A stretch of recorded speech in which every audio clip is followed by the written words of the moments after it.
Bienvenue à tous passionnés d'histoire. Aujourd'hui, nous partons pour un voyage extraordinaire au cœur de l'Afrique centrale du XIXe siècle, à la découverte d'un royaume fascinant, le royaume Téké.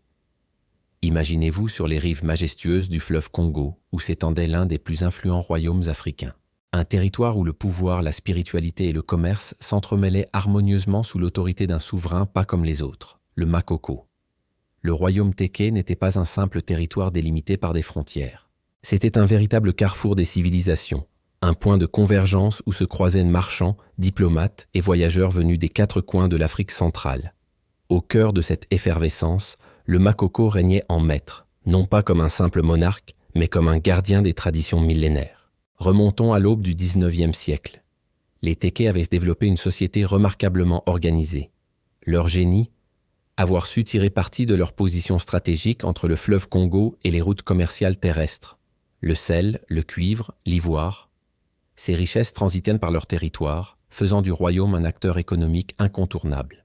Mais ce qui rendait le royaume Téké vraiment unique, c'était son organisation sociale sophistiquée. Une hiérarchie complexe où chaque clan jouait un rôle précis, où chaque décision était le fruit d'une sagesse collective. Au sommet de cette pyramide, le Makoko incarnait bien plus qu'une autorité politique.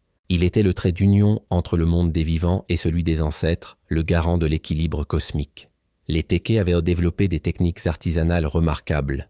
Leurs tissus, leurs objets en cuivre, leurs sculptures.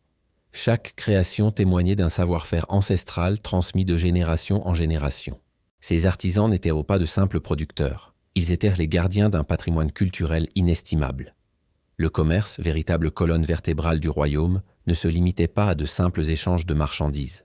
C'était un art subtil de la négociation, un ballet diplomatique où chaque transaction renforçait les alliances entre les peuples. Les marchés Téké étaient des lieux de rencontre où les nouvelles circulaient, où les cultures se mélangeaient. La force du royaume Téké résidait dans sa capacité à maintenir un équilibre délicat entre tradition et adaptation. Face aux changements qui s'annonçaient, le Makoko et son peuple ont su préserver leur identité tout en s'ouvrant aux influences extérieures. Une leçon de sagesse qui résonne encore aujourd'hui. Cette histoire fascinante nous rappelle la richesse des civilisations africaines précoloniales. Le royaume Téké nous montre qu'une société peut être à la fois profondément ancrée dans ses traditions et ouverte sur le monde. Si vous avez apprécié ce voyage dans le temps, n'hésitez pas à vous abonner à la chaîne et à partager cette vidéo. Ensemble, continuons à explorer ces pages méconnues de l'histoire africaine. À très bientôt pour de nouvelles découvertes historiques.